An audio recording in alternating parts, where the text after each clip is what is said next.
अस्सलाम वालेकुम। मैं lady sub inspector Veena Shaheen Bloch इस वक्त थाना ब्रिगेड में मौजूद हूँ अपने फैमिली क्वार्टर में। मुझे यहाँ पर कम से कम 11 साल हो गए हैं और यहाँ पे 11 साल में एक लड़कों का छोटा सा ग्रुप है जिनके वालिदैन नहीं हैं और यहाँ पे ये अपनी बहनों और वालदा के साथ कब्ज़ा करके क्वार्टरों में रह रहे हैं। मैं आपको भी थोड़ा सा एक सीन दिखाती हूँ, फिर मैं आपसे बात करती हूँ डिटेल में।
जी, आपने देखा है कि ये मेरे और मस्जिद का कॉमन गेट है जो कि सिंध हाई कोर्ट के हुक्म पर आईजी से डीआईजी ईस्ट आमिर फारूकी साहब और डीआईजी ईस्ट साहब ने लगाया था। और इसको लगाने के बावजूद यहाँ पर कांस्टेबल नवीद, कांस्टेबल नवाज़ और ये लड़के जो हैं ये मतलब इनके वालिद इंतकाल हो गए हैं और इनकी जवान वालदा और इनकी जवान बहनें यहाँ पर रहती हैं क्वार्टरों पे कब्ज़ा करके। इनके घरों में पुलिस वाले आते हैं, फ़ौजी आते हैं, ये कहती हैं कि जी हमारी बेटियों की शादियाँ हुई हुई इन फ़ौजियों से। ठीक है, इधर खड़ो बेटा। ये मेरा बेटा है 10 साल का, ठीक है, अब्दुल मुईस। अब हमें यहाँ पे महसूर किया हुआ है, सामने थाना है, बिल्कुल बिल्कुल सामने थाना है और ये पीछे बैरी के बेसला बैरी। और इसके बावजूद ये लड़के ना सिर्फ मुझ पे पथराव करते हैं बल्कि मेरे घर में कूद के कितना सामान मेरा चोरी कर सकें। ये सहन है मेरा, ये मेरा किचन बना हुआ है, ठीक है ना, किचन बना हुआ है, यहाँ से सामान चोरी करते हैं। ये जो मेरा सामान एक दफ़ा कारी साहब ने मेरे घर पे हमला करवाया, ये सारा सामान मेरा तोड़ के गए जो अभी तक ऐसे पड़ा हुआ है, ठीक है। और अभी भी ये लोग मुझे कत्ल करने की कोशिश करते हैं। थाने के अंदर खुफिया तौर पे बंद कंटेनर और ट्रक मंगा लेते हैं और हमें कहते हैं कि जी हम आपको औरंगी टाउन पाकिस्तान बाज़ार शिफ्ट करना चाहते हैं, वहाँ हम आपको एक बंगला बना के देंगे।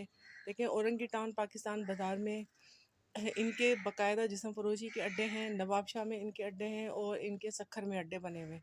इसके अलावा जो मतलब इनको ज़्यादा ख़तरा होता है कि इस लड़की के पीछे लोग आएंगे तो उसको ये मुल्क से बाहर रवाना कर देते हैं। यहाँ बैरिकों में चीफ जस्टिस साहब, नेब के और जितने भी बड़े बड़े डीजी और डायरेक्टर्स और चीफ हैं, चीफ जस्टिस हैं, उनके गनमैन और उनके जो अर्दलिए वो रहते हैं यहाँ पर, ठीक है। मैं कितनी दफ़ा शिकायत कर चुकी हूँ इन लोगों के ख़िलाफ़, हर 2 महीने में शिकायत करती हूँ। इस वक्त थाना ब्रिगेड के एसएचओ है सईद, ये यहाँ पर हेड मोरर था 2016 में, 2017 में। इसने यहाँ पे इतनी लड़कियों का रेप किया, इसका पूरा एक गैंग था यहाँ पर, पूरी इसने पार्टी बनाई हुई थी। इसने इतनी ख़वातीन का रेप किया, उनको बेचा, मासूम बच्चों का रेप किया, उनको बेचा और ये फिर डिसमिस हुआ, जेल गया, इसके ख़िलाफ़ एफआईआर हुई और 3 साल के अरसे के अंदर ये प्रमोशन लेके सब इंस्पेक्टर और यहाँ पर एसएचओ तैनात हो गया।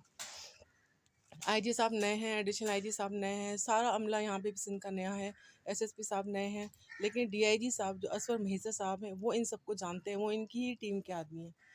वो एसएसपी ईस्ट है। मैंने इसी तरह मतलब मुझ पर शदीद हमले हो रहे थे रेगुलर। मैं रेगुलर जो है 15 पे कॉल कर रही थी, लेकिन मेरी किसी कॉल का एसएसपी जवाब नहीं दे रहे थे, ना डीएसपी साहब जवाब दे रहे थे, ना एसएचओ ब्रिगेड, और ये हेड मोरर था सही, ठीक है। और इन लोगों ने मेरे घर को गिराया, मुझ पर हमले किए, मुझे शदीद ज़ख्मी किया, मेरे बेटे को शदीद ज़ख्मी किया, मेरे बेटे को स्कूल से किडनैप करने की कोशिश की, जिसकी वजह से मैंने नवाई वक्त अखबार था उसमें मैंने अपना जो है वो इंटरव्यू दिया, तो उस पर एसएसपी ईस्ट ने आमिर फारूकी साहब को मिलाकर मुझे डिसमिस फ्रॉम सर्विस कर दिया। और अमीर शेख जो एडिशनल आईजी थे, उन्होंने मुझे 1 साल की सर्विस कम कर दी, जबकि 8 साल की service already RD AD Khwaja, Sultan Khwaja और क्या कहते हैं, गुलाम नबी मेमन ने मेरी ख़त्म की, ठीक है। मेरी 11 साल की जो सैलरी है सर्विस की, वो पेंडिंग है अभी, उसको कोई आईजी मेरी अपील को नहीं चला रहा है। सुहाई अजीज़ जो है एसपी एसएसपी लेडी एसएसपी, उसको यहाँ मेरी इंक्वायरी के लिए भेजा, उसने भी मेरे ख़िलाफ़ लिखा। उसने कहा ये औरत होने का फ़ायदा उठाती है। मैडम, मैं आपको सलाम करती हूँ कि आपने औरत होकर औरत की तजलील की और औरत को ही बेइज्जत किया, और मेरे मासूम बच्चे को कत्ल कराने के लिए जी जो गुंडे पुलिस वालों ने पाले में, जो करप्ट, जिनको हम काली भेड़े कहते हैं कानून की ज़बान में, उनको आपने सर पे बिठा लिया और उनको एसएचओ लगवा दिया। उसके बाद डीएसपी शेला गनी और डीएसपी ज़रीन और जितने डीएसपी उज़मा और इंस्पेक्टर जितने भी मतलब इंस्पेक्टर शराफत, इंस्पेक्टर हाजरा, इंस्पेक्टर गजाला, इन सब ने एक ग्रुप बनाया हुआ है, गैंग बनाया हुआ है। अफसरों को फंसाती हैं, लेडी कांस्टेबलों को पेश करती हैं, बाहर से गरीब लड़कियां ला के पेश करती हैं। उसके बाद इन अफसरों से अपने नाजायज़ काम करवाती हैं, बड़े बड़े ओहदे लेके बैठ जाती हैं, हालांकि इनमें काबिलियत नहीं है। इन लोगों के ख़िलाफ़ बहुत करप्शन केसेस हैं। मैं आपको बता रही हूँ कि इस क्वार्टर पे मेरा कम से कम 10 लाख रुपया खर्च हो चुका है। उसके बावजूद जो मस्जिद की कमेटी है, जो कारी साहब हैं, जो लाइन मुंशी हैं इम्तियाज़ चिट्टा, जो मेरे साहब शोर का भाई है फैसल रशीद, उसके कहने पे ये देखें इन्होंने मेरे घर को कितना तोड़ा है, ठीक है। मैं मरम्मत कराती हूँ, पैसा खर्च करती हूँ, उसके बाद ये तोड़ देते हैं। ये देखें छतें तोड़ दी हैं, ये कमरे की देखें, ऊपर छत पे सिपाहियों को चढ़ाकर वो पलंगे डालकर लोहे से हथौड़े से मेरी छत को तोड़ते हैं। अभी मैं आपको दिखाती हूँ, अभी आईजी साहब जो थे उन्होंने ठेका किया था और डीआईजी साहब मुकद्दस हैदर साहब काम कराए थे, ठीक है। पीछे बैरिकों में सारा काम हुआ है, ठीक है। ये भी एक नई बिल्डिंग बनाई है इन्होंने, ठीक है। और जो मेरे घर की हालत है, जो मैंने अपने पैसों से मरम्मत करा चुकी हूँ उतनी दफ़ा, ये देखें इसको इन्होंने बार बार ये तोड़ते हैं, ये लड़के चढ़ के तोड़ते हैं। इसके अलावा यहाँ पे इस एरिए में स्ट्रीट क्रिमिनल्स हैं, इनका एक बहुत बड़ा गैंग है, ये रोहते की बरादरी है और इनके खिलाफ इनको है हकीकी वालों की सपोर्ट है। ये इन लोगों को, लड़कों को भी इस्तेमाल करते हैं। इनकी औरतें मंशियात फरोश हैं, बच्चों को अगवा करती हैं, ख़वातीन को जो है वो किडनैप करके इनके हाथों बेचती हैं। और यहाँ जो रेंजर्स के अफसरान हैं वो भी इनसे डरते हैं, ठीक है।